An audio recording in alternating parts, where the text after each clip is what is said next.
Hello అండి. అందరు ఎలా ఉన్నారు? మీరందరు బాగున్నారని, బాగుండాలని మనస్ఫూర్తిగా కోరుకుంటూ welcome back to our channel simply Soujanya.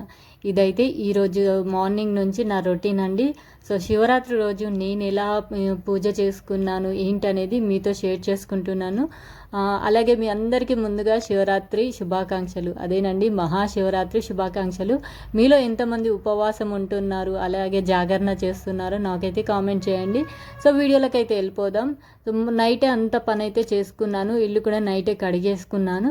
So నార్మల్గా పండగలు అంటేనే ఇల్లు కడిగేసుకుంటూ ఉంటాను నేను. అంటే డైలీ తూడ్చినా ఇలా ఫెస్టివల్స్ టైంలో మంచిగా కడిగేసుకుంటాను.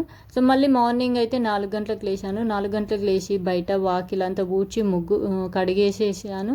అలాగే ఇల్లు కూడా మొత్తం ఒకసారి ఊడ్చి మళ్ళీ మాఫ్ పెట్టుకున్నాను. మాఫ్ పెట్టుకొని ఇప్పుడు గడప దగ్గరికి అయితే వచ్చాను. గడప దగ్గర ఇలా ముగ్గు పెట్టుకుంటున్నాను. ఇంటికి కళ వచ్చేది గడపతోనే. సో గడపకైతే ఇలా పసుపు రాసి ముగ్గు పెట్టుకుంటే బాగా అనిపిస్తుంది కదా.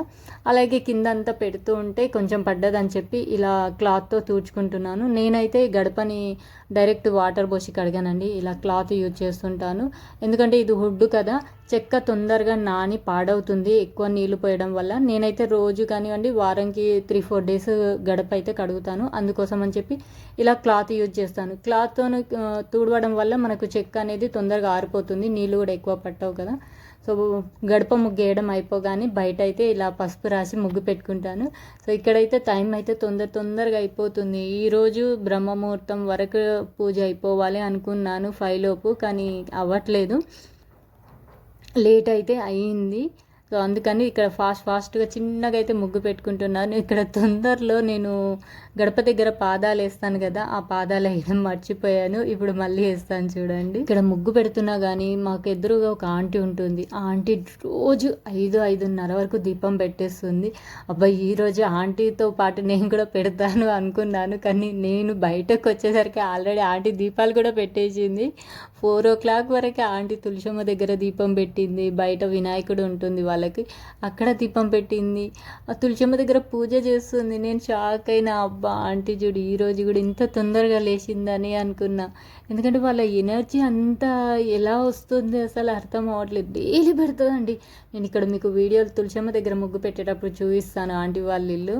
నిజంగా గ్రేట్. ఈ వయసులో కూడా ఇంత తొందరగా లేచి చెయ్యడము అంటే, ఆమె ఏజ్ వచ్చేసరికి నేను ఎలా ఉంటానా అనేది నాకు ఒక్కొక్కసారి క్వశ్చన్ మార్క్. ఎందుకంటే ఇప్పుడే ఆమెతోని నేను, అంటే పోటీ అని కాదు, మోటివేషనల్. ఒకరిని అలాంటి వాళ్ళని చూస్తే మనకు కూడా మోటివేషన్ అవుతూ ఉంటాం కదా, అరే వాళ్ళు చేయగలుగుతున్నారు మనం ఎందుకు చేయట్లేదు అని. కానీ ఏమైందో ఇంతకుముందు లేచేదాన్ని కానీ ఇప్పుడు అవ్వట్లేదు. ఆంటీతో ఒక్కసారన్న ఆంటీతో సమానంగా కాదు, ఆంటీ పెట్టే టైంకి నేను కూడా పూజ చెయ్యాలి అనే ఆలోచన ఉంది, కానీ అవ్వట్లేదు. చూద్దాం, నెక్స్ట్ ఫ్యూచర్లో చేస్తానేమో. సో ఇక్కడైతే అష్టదళ పద్మం వేసుకున్నాను నేను. సో కలర్స్ అయితే ఏమి వేయలేదు, పసుపు కుంకుమతోనే కొంచెం డెకరేషన్ చేశాను. డెకరేషన్ కాదు, జస్ట్ పసుపు కుంకుమతోనే కొంచెం ఫిల్ చేసుకున్నాను. ముగ్గు అయితే చాలా బాగా అనిపించింది. ఈ టైంలో ఎంత ప్రశాంతంగా ఉంటుందో వాతావరణము. నాకు ఇలాంటి టైంలో ఎంత మెడిటేషన్ కానివ్వండి, లేకపోతే వాకింగ్ కానివ్వండి, అలా వెళ్ళాలనిపిస్తుంది. కానీ మార్నింగ్ పిల్లల బాక్సులు అడావుడి అదే ఉంటుంది కదా, కుదరదు.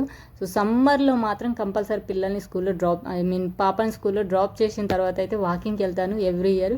ఇంకొకటి, వేరే ఏరియాలో ఉన్నప్పుడు మాకు పార్క్ అనేది దగ్గరగా ఉండేది. అక్కడ కంపల్సరీ ఎవ్రీ సండే నేను పిల్లలు మార్నింగ్ వెళ్ళిపోయే వాళ్ళం. వాళ్ళ సైకిల్స్ తొక్కుతూ నేను బై వాక్ వెళ్ళి కాసేపు వాకింగ్ చేసి మెడిటేషన్ చేసి వచ్చేవాళ్ళం. మార్నింగ్ 6:30-7 వరకు వెళ్ళిపోయే వాళ్ళం. ఇక్కడికి వచ్చిన తర్వాత అయితే కాలేదు. సో తులసమ్మ దగ్గర కూడా ఇలా శంకు చక్రాలు అష్టదళ పద్మం వేసుకున్నాను. ఇక్కడ చూసారా, ఈ ఆంటీ వాళ్ళ ఇల్లే. ఆంటీ పూజ కూడా అయిపోయింది.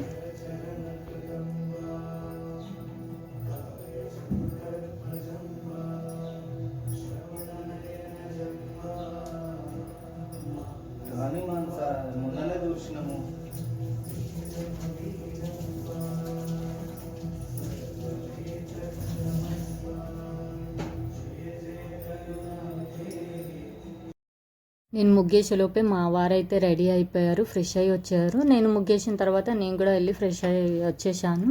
సో అంతలోపే మా వారైతే దేవుడి రూమ్లో దేవుళ్ళు అన్నీ తీసి బయట పెట్టేశాడు. ఇక్కడ నేను దేవుడి రూమ్ అయితే క్లీన్ చేస్తున్నాను. ప్రతిసారి అంటే మేము పూజ చేసే ప్రతిసారి ఇలా ఫెస్టివల్స్ అనే కాదు, అమావాస్య తర్వాత కానివ్వండి, లేకపోతే లేడీస్ ప్రాబ్లమ్స్ ఉంటాయి కదా, ఆ తర్వాత కూడా ఇలా మొత్తము నీళ్ళల్లో పసుపు కొంచెం లిక్విడ్ వేసి దేవుడి గదంతా తూడ్చేస్తాను. తూడ్చేసిన తర్వాత మళ్ళీ కొద్దిసేపు ఆరిన తర్వాత అంటే పొడి క్లాత్తో ఒకసారి తూడ్చేసుకుంటాను. ఇక్కడ చూసారా పొడి క్లాత్తో అక్కడ అమ్మవారు నాకు లక్ష్మీ గణపతి స్టాచ్యూలు ఉన్నాయి. సో వాటిని కూడా ఒకసారి తూడ్చుకొని ఇలా పసుపు కుంకుమ పెడుతున్నాను. ముందే పెట్టేస్తాను, కింద పేపర్ క్లాత్ వేసిన తర్వాత పెడితే మొత్తం క్లాత్ మీద పడి కొంచెం మంచిగా అనిపించదని చెప్పి ఇలా ముందే పెట్టుకొని తర్వాత కింద పడ్డ పసుపు కుంకుమనంతా మళ్ళీ ఒకసారి క్లాత్తో తూడ్చేసుకుంటాను.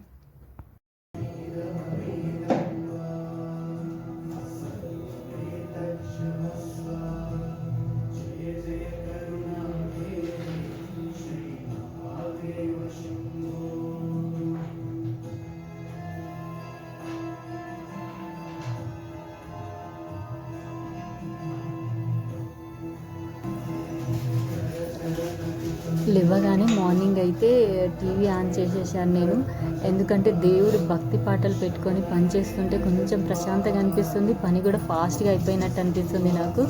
దేవుడి గదిలోకి బయటకి ఎన్నిసార్లు తిరుగుతున్నాను, లోపలికి బయటకి, ఎందుకంటే అన్నీ తీసి బయట పెట్టాను కదా, సో కాళ్ళకి తగలకుండా ఉంటాయని చెప్పి అక్కడ ఫ్రిడ్జ్ ఉంటుంది హాల్లో, అక్కడ సైడ్ పెట్టాను అన్నట్టు. మీకు ఇప్పుడు చూపిస్తాను నేను దేవుళ్ళని ఎక్కడ పెట్టాను అనేది.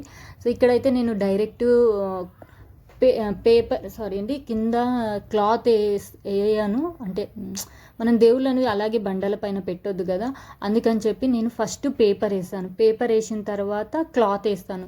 క్లాత్ వచ్చేసి నేను నెలకు ఒకసారి కానివ్వండి, 2 నెలలకు ఒకసారి కానివ్వండి, లేదా క్లాత్ ఒకవేళ పాడైపోయింది, ఇక అది ఆయిల్ మరకలు కానివ్వండి కొంచెం జిడ్డు పట్టిందంటే మార్చేస్తాను. సో ఎక్కువ శాతం అయితే రెడ్ కలర్, క్రీమ్ కలర్ వేస్తూ ఉంటాను. సో నా దగ్గర అయితే రెడ్ కలర్ ఉంది. ఫస్ట్ అయితే ఇట్లా పేపర్ వేసేసుకొని తర్వాత అయితే క్లాత్ వేసుకుంటాను. క్లాత్ వేసుకున్న తర్వాత దేవుడి పటాలు పెట్టుకోవడము, విగ్రహాలు అయితే మళ్ళీ ఇత్తడి ప్లేట్ ఉంటుంది, ఇత్తడి ప్లేట్లో పెట్టుకుంటాను. దేవుళ్ళని అయితే కడిగేయడం అయిపోయిందండి. కడిగిన తర్వాత బొట్లు అయితే పెట్టుకుని రెడీగా పెట్టుకున్నాను. ఇలా బొట్లన్నీ పెట్టేశాను ప్రతి దేవుడికి. కలశం ఒక్కటి బ్యాలెన్స్ ఉంది, దేవుడి సామాను అంటే దీపము అవన్నీ అయితే కడిగి పక్కన పెట్టుకున్నాను. పూజకి ముందు ఇలా అంతా రెడీ అయిపోయింది, పూజ ఇప్పుడు చెయ్యాలి. సో దీపాలు అయితే వెలిగించాను, అంటే శివయ్య అభిషేకం చేసుకోవాలి. సో అభిషేకానికి కూడా రెడీ అయిపోయింది అంతా. ఇక్కడ అభిషేకం చేసేటప్పుడు ఫ్యామిలీ అందరు ఉండాలని చెప్పి మా పిల్లలు కూడా తొందరనే లేచారు. ఆల్మోస్ట్ నేను ఇక్కడ పూజ చేస్తున్నప్పుడు 6 అయింది. నాకైతే పూజ చేసేటప్పుడు వీడియో తీయాలని ఇష్టం ఉండదండి, ఎందుకంటే మనకు అప్పుడు వీడియో మీదే ఉంటుంది మొత్తం కాన్సన్ట్రేషన్ పూజ మీద కన్నా. అందుకోసం అని చెప్పి అభిషేకం చేసేటప్పుడు అంటే పంచామృతంతో చేసేటప్పుడు అయితే నేను వీడియో తీయలేదు. మా పిల్లలు తీస్తామన్నారు, వద్దు వాళ్ళు కూడా భాగం కావాలి పూజలో అంటే అభిషేకంలో అని చెప్పి వద్దు అని అక్కడ పెట్టేశాను. తర్వాత నేను ఏదో పని మీద లేచినప్పుడు అక్కడ ఫోన్ అనేది సెట్ చేసి పెట్టాను. కొంచెం దూరం అయినా సరే కొద్దిగా అంటే ఇక్కడ నేను గంధము, విభూది, మిగతా వాటితో అయితే అభిషేకం చేసుకున్నాను. అది ఇక్కడ మీరైతే చూస్తున్నారు. మా పాపనైతే ఇక్కడ బాబు పాప బయట కూర్చున్నారు, ఎందుకంటే మా దేవుడి గది చిన్న ఉంది, ఇద్దరు కూర్చోవడమే చాలా కష్టము. సో అందుకని వాళ్ళు బయట కూర్చున్నారు. మేము అడిగినప్పుడల్లా వస్తువులు అందిస్తున్నారు అన్నట్టు, అంటే అన్నీ దేవుడి గదిలో పెట్టలేం కదా, అందుకని అవి బయట పెట్టి చేసుకుంటూ ఉంటున్నాము. సో పూజ అంటే నిజంగా చాలా బాగా అయింది. నేను అయితే నా రాత్రి కూడా జాగరణ అనేది చేస్తాము. సో తర్వాత ఎలా చేశాను ఏంటనేది పూజ తర్వాత షేర్ చేసుకుంటాను, అంటే నెక్స్ట్ వీడియోస్లో షేర్ చేసుకుంటాను. ఇక్కడ మా పాపకైతే కొబ్బరికాయ కొట్టడానికి గ్లాస్ అవి తీసుకురమ్మని చెప్పాము. సో తీసుకొచ్చాము. తను ఈరోజు అయితే ట్రెడిషనల్గా రెడీ అయింది, అంటే రెడీ అవ్వడం అంటే లంగా ఓని వేసుకుంది, ఎంతో ముద్దుగా అనిపించిందో. ఫస్ట్ టైం, నేను ఎప్పుడు కూడా పూజ చేసేటప్పుడు లంగా ఓని వేసుకోదు, ఈరోజు తనే తీసుకొని మరీ వేసుకుంది. ఎవ్రీ ఇయర్ అయితే మా వారైతే పూజకు ఉండడండి. మార్నింగ్ అయితే ఎప్పుడు నేనే చేసుకునేదాన్ని, ఎందుకంటే అప్పుడు షాప్ అనేది వేరే ఊర్లో ఉండేది. సో మార్నింగే వెళ్ళిపోయేది తను. సో నేను ఒక్కదాన్ని పూజ చేసుకునేదాన్ని, తను సాయంత్రం అలా వచ్చిన తర్వాత అందరం కలిసి గుడికి వెళ్ళే వాళ్ళం. సో ఈరోజు కూడా ఏంటంటే ఇంట్లో పూజ ఇలా అందరం కలిసి చేయడం చాలా బాగా అనిపించింది. సో పిల్లలు కూడా తొందర లేచారు, ఇంకా కొంచెం తొందరగా చేసుకుందాం అనుకున్నాము కానీ కుదరలేదు. సో పర్లేదు, కుదరకున్నా మనకు కుదిరిన దాన్ని బట్టి చేసుకుంటే మనస్ఫూర్తిగా చాలు అని నేను ఫీల్ అవుతాను. సో ఇక్కడైతే నేను ఒక్కొక్కటిగా మా వారికి తీసిస్తున్నాను, అంటే గంధము అదన్నీ కల్పిస్తుంటే తనైతే అభిషేకం చేస్తున్నాడు. తను చేస్తున్నప్పుడు మేమైతే తన చేతి పట్టుకున్నాము. సో అలా మనం కూడా చేయొచ్చు కదా. సో నేను ఇక్కడ మా పాపకు చెప్తున్నాను చేతి పట్టుకోండి అని చెప్పి. అందుకే వాళ్ళు ఇలా పట్టుకొని అయితే చేస్తున్నారు. ఇక్కడైతే గంధం అభిషేకం అవుతుంది. ఐ మీన్ గంధము కుంకుమను సంథింగ్ అభిషేకం అయితే చేస్తున్నాము శివయ్యకు. చాలా బాగా అనిపించింది. ఇంతకుముందు కూడా నేను వీడియోస్లో ఉన్నాయి నేను శివరాత్రి పూజ ఎలా చేసుకుంటాను అనేది. నా దగ్గర ఇంతకుముందు పెద్ద శివయ్య ఫోటో ఉండేది, శివపార్వతులది. కానీ ఓన్లీ శివపార్వతులది ఉండొద్దంట. శివపార్వతి సకుటుంబంగా ఉన్న ఫోటో ఉండాలంటే మా ఫ్రెండ్ శ్రీశైలం వెళ్ళినప్పుడు చెప్పాను, పాపం తను తీసుకొచ్చింది. ఇప్పుడు అదే ఫోటో పెట్టుకొని చేస్తున్నాను. శివయ్యకు ఇలా గంధాభిషేకం చేస్తుంటే ఎంత బాగా అనిపించిందో. నా దగ్గర ఉన్న శివలింగం అయితే పాలరాతిదండి. ఆ పాలరాతి మీద ఇలా గంధంతో అభిషేకం చేస్తే చూడడానికి ఎంత బాగా అనిపించిందో. సో మా ఇంట్లో అయితే నిత్య దీపారాధన అవుతుంది. అలాగే నైవేద్యం కూడా సమర్పిస్తాం. అంటే బొటన వేలు కన్నా పెద్ద విగ్రహాలు ఉంటే కంపల్సరీ నిత్య దీపారాధన చేయాలి. అలాగే నైవేద్యంగా ఏదో ఒకటి పెట్టాలి. సో ఈ శివలింగం అయితే మేము ఈ మధ్య తీసుకున్నది కాదండి, మా పెళ్ళి కన్నా ముందటి నుంచే ఉంది. మా అత్తయ్య వాళ్ళు కూడా పూజ చేసేవాళ్ళు. సో అందుకని మేము కంటిన్యూషన్ అదే శివలింగానికి ఇలా అభిషేకం చేసుకుంటూ ఉంటాము. సో ఇలా గంధంతో అభిషేకం చేసిన తర్వాత మా వారైతే అందరికీ గంధం బొట్టు పెట్టారు. సో తర్వాత అయితే కుంకుమతోని అభిషేకం చేసుకున్నాను. తర్వాత విభూతితోని అభిషేకం చేసుకున్నాను. ఎంత బాగా అనిపించిందో ఇట్లా చేస్తుంటే. రెండు కళ్ళు సరిపోలేవు చూస్తుంటే, ఎందుకంటే వెనుక నుంచి దేవుడి పాటలు వస్తున్నాయి, ఇక్కడనేమో అభిషేకము. ఇలా మా వారితో కలిసి పిల్లలతో కలిసి చేసుకోవడం చాలా బాగా అనిపించింది. శివయ్యని అభిషేక ప్రియుడు అంటారు. ఆయనకి ఎన్ని విధాలుగా ఏ రకంగా అభిషేకం చేసుకున్నా ఆయన తొందరగా ప్రసన్నమవుతాడంట.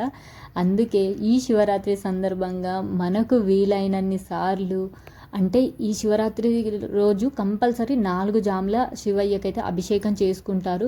సో అలా కుదరని వాళ్ళు లింగోద్భవ కాలం ఉంటుంది, ఆ కాలంలో అయినా సరే శివయ్యకు అభిషేకం చేసుకోవాలి. అంటే 11:30 నుంచి 12:30 వరకు సంథింగ్ ఏదో ఉంది, నాకు టైం తెలియదు. ఆ టైంలో అయితే శివయ్యకు మనకు కుదిరినట్టు, అంటే పాలతో కానివ్వండి, పంచామృతంతో కానివ్వండి, చక్కెరతో కానివ్వండి, అంటే చక్కెర అంటే చెరుకు రసంతో కానివ్వండి, పళ్ళ రసాలతో కానివ్వండి, చివరికి నీళ్ళతో అయినా సరే అభిషేకించుకుంటే ఆయన తొందరగా తృప్తి చెందుతాడంట. మీకు వీలైనట్టు మీరు వీలు చేసుకొని కంపల్సరీ ఆ శివయ్యకి అయితే అభిషేకం చేసుకోండి. మీకు ఏవైనా శివయ్యకు సంబంధించిన శ్లోకాలు కానివ్వండి, మంత్రాలు కానివ్వండి వస్తే చదువుకోండి. అది పర్ఫెక్ట్గా వస్తేనే చదవండి. లేదు అంటే ఓం నమ శివాయ అనే మహామంత్రాన్ని చదువుతూ ఆ శివయ్యకి అభిషేకం చేసుకున్న చాలు. అంతేనండి. ఎందుకంటే తప్పులు చదివే బదులు మనకు వచ్చిన దాన్ని చదువుతూ పూజ చేసుకుంటే సరిపోతుంది. ఆ దేవుడు కూడా మనని తొందరగా అనుగ్రహిస్తాడు. ఇక్కడ నాకు అనిపించింది మాత్రమే మీకు చెప్తున్నానండి. ఆ తర్వాత మీ ఇష్టము. సో నేను ఫాలో అయ్యేది మాత్రమే మీతో షేర్ చేసుకుంటున్నాను. ఎందుకంటే మనకు వచ్చి రాని తప్పుగా చదవడం కన్నా మనకు వచ్చింది ఆ దేవుడి మీద భక్తితోని విశ్వాసంతో చేసుకుంటే చాలు అన్న ఒక్క ఉద్దేశమే. సో నా పూజ అయితే ఇలా జరిగింది. అభిషేకం చాలా అంటే చాలా బాగా అయింది. యాజ్ యూజువల్గా నా ఫోన్లో మెమొరీ ఫుల్ అయిపోయి వీడియో మధ్యలోకి ఆగిపోయింది. సో నెక్స్ట్ నా పూజ ఎలా అయింది, జాగరణ ఎలా చేసుకున్నాం అనేది నెక్స్ట్ వీడియోలో షేర్ చేసుకుంటాను. ఉంటానండి. ఒక మంచి వీడియోతో మళ్ళీ మీ ముందుకు వస్తాను. ఇప్పుడైతే నేను పూజ ఎలా చేసుకున్నాను అనేది చివరిలో ఫోటో అయితే యాడ్ చేస్తాను, చూడండి. వన్స్ అగైన్ మీ అందరికీ మహాశివరాత్రి శుభాకాంక్షలు. ఉంటానండి. Take care.